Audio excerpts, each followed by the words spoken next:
বিসমিল্লাহির রহমানির রহিম। সুপ্রিয় দেশবাসী, আসসালামু আলাইকুম। সুপ্রিয় দেশবাসী, আমি ইতিমধ্যে বেশ কয়েকটা ভিডিওর মধ্যে আমাদের বর্তমান দেশের আমাদের সমসাময়িক কিছু বিষয় নিয়ে আপনাদের সামনে তুলে ধরার চেষ্টা করেছি। আজকেও আমি বর্তমান প্রেক্ষাপটকে বিবেচনা করে কিছু বিষয় নিয়ে আপনাদের সাথে কথা বলবো। আজকের আলোচনার টপিকসটা আমি দিয়েছি, ঐক্যই একমাত্র সমাধান। সুপ্রিয় দেশবাসী, আপনারা জানেন আমাদের 1/11 পর থেকে আমাদের দেশের বিগত সরকার ক্ষমতা নেওয়ার পর থেকেই একটা আহ, বিরোধী দলীয়দেরকে দমন নিপীড়নের ওরা একটা ট্রেডিশন শুরু করে দিয়েছিল। আমরা দেখেছি ওরা আমাদের সাবেক চারবারের প্রধানমন্ত্রী বেগম খালেদা জিয়াকে পবিত্র ঈদ উল আজহার আগের দিন এক কাপড়ে তার স্বামীর বাড়ি থেকে তাকে বের করে দেওয়া হয়েছিল এবং তাকে রাজপথে নামতে দেওয়া হয়নি। তাকে তার একটা জনসভায় যাওয়ার উদ্যোগকে ভালো ট্র্যাক দিয়ে ঘিরে রেখেছিল। এমনকি তাকে একটা ছোট্ট মামলাকে ইস্যু করে তাকে অনেকদিন অন্তরীণ করতে রাখার চেষ্টা করা ছিল। এতে করে একটা জিনিস আমরা চিন্তা করি, ওনার জনপ্রিয়তা কি কোথাও কি কখনো কমেছে? কমে নাই। না কমার পিছনে কারণ, যতই নির্যাতন নিপীড়ন করলে রাজনৈতিক দলের নেতার প্রতি ওই দল কিংবা নেতার জনপ্রিয়তা বেড়ে যায়।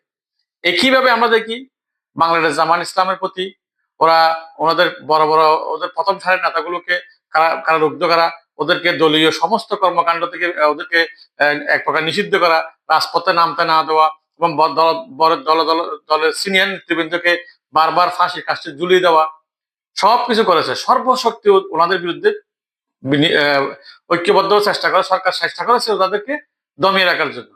এতে করে কি ওনাদের জনপ্রিয়তা কোথাও কমেছে? না, কমেনি। আমরা যদি আজকে এত জামাত ইসলাম এবং বিএনপির জনপ্রিয়তার কারণ হলো ওনাদের উপর বিগত সরকারের দমন নিপীড়ন। আমি অর্থাৎ এটাই বুঝতে চাচ্ছি, দমন নিপীড়ন করে একটা কোন রাজনৈতিক দলকে থামানো যায় না, কিংবা ওনাদের দমন নিপীড়ন ওদের জনপ্রিয়তা কমানো যায় না। রাজনৈতিক দলকে মোকাবেলা করতে হবে রাজনীতি দিয়ে। আমরা যদি বিশ্ব রাজনীতির দিকে দেখি, যে আমাদের বলেন নেলসন ম্যান্ডেলা বলেন, আমাদের অং সান সূচি বলেন, এবং এই বড় বড় রাজনীতিবিদ যারা আছে তাদেরকে তার অপোজিশন কিংবা সরকারের দল যতই নির্যাতন করে তত জনপ্রিয়তা বেড়েছে। তা আমরা মনে করি এই দমন নিপীড়ন করে কোন একটা রাজনৈতিক দলের জনপ্রিয়তা কমানো যায় না, বরং বাড়ে। সুপ্রিয় দর্শক মন্ডলী, এখন আমাদের দেশের জন্য যে বিগত 48 ঘন্টায় আমরা কি দেখেছি? আমরা বিগত কয়েকদিন বা 48 ঘন্টায় আমরা দেখেছি আমাদের দেশের প্রশাসনিক বলেন বা আমাদের আইন শৃঙ্খলা পরিস্থিতি বলেন এক প্রকার ভেঙেই পড়েছে। এটার পিছনে কারণ হলো আমাদের প্রশাসনের নিষ্ক্রিয়তা। প্রশাসন এখন নিষ্ক্রিয় কেন? প্রশাসন নিষ্ক্রিয় হচ্ছে যে দেশে আমাদের বর্তমান যেই অন্তর্বর্তী সরকার দেশ পরিচালনা করে আসতেছে, সে অন্তর্বর্তী সরকারকে ব্যর্থ করার জন্য বিভিন্ন মহল থেকে দেশি বিরোধী ষড়যন্ত্র ওনাদের বিরুদ্ধে লেগেই আছে।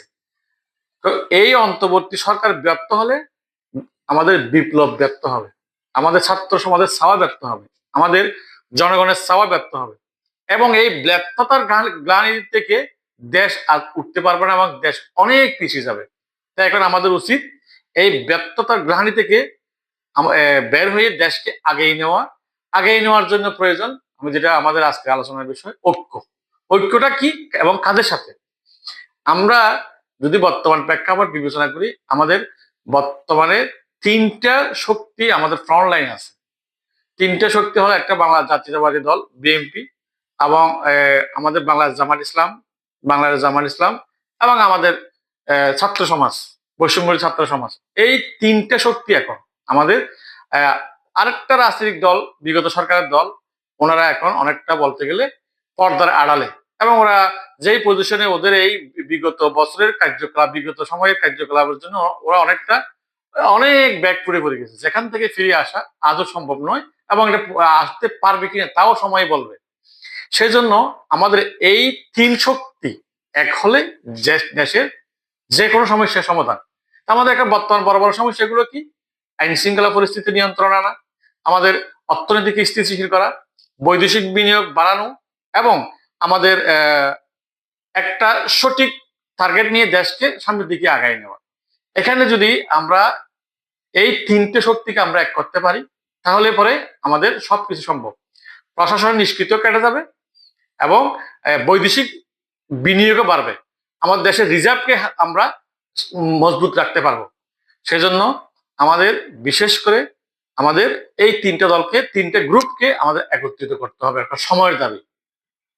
হ্যাঁ, আশার বাণী হলো বিগত 48 ঘন্টায় দেশে যেই সমস্যা, যেই বিরাজমান পরিস্থিতি আমরা অতিক্রম করছি, বিশেষ করে আমাদের সাবেক প্রধানমন্ত্রী একটা ভাষণকে কেন্দ্র করে দেশে একটা আবার অস্থিতিশীল তৈরি হয়ে গেছে বিগত সমাজের মধ্যে। 5ই আগস্টের পরে এটাই হলো সর্বোচ্চ অস্থিতির পরিবেশ।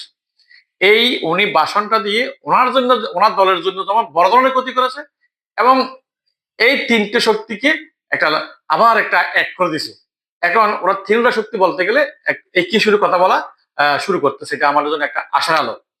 আমি মনে করি আমাদের বাংলা জাতীয় দল বিএনপি, আমাদের বাংলা জামাত ইসলাম এবং আমার ছাত্র সমন্বয়ক যারা আছে, ওরা যদি একটা প্ল্যাটফর্মে এসে একটা নির্দিষ্ট কিছু বিষয় নিয়ে আলোচনা বসে, আমরা দুইটা পন্থায় আমরা অবলম্বন করে এগিয়ে যেতে পারি। একটা হলো এই সরকারকে, অন্তর্বর্তী সরকারকে আমরা টাইম ফ্রেম দিয়ে ওদের মাধ্যমে প্রয়োজনীয় সংস্কারগুলো করে নেওয়া, এবং দ্বিতীয়ত নিজেরাই দায়িত্ব নিয়ে এগুলোকে ঐক্যমত্য পোষণ করে নিজেরা দায়িত্ব নিয়ে এই একটা নির্বাচনের দিয়ে ক্ষমতা নিয়ে এবং একটা ঐক্যমত্য সরকার গঠন করে দেশকে আগায় নেওয়া এবং দেশের স্থিতিশীলতা বজায় রাখা। এই জন্য আমি বলছি আমাদের তিনটা রাজনীতি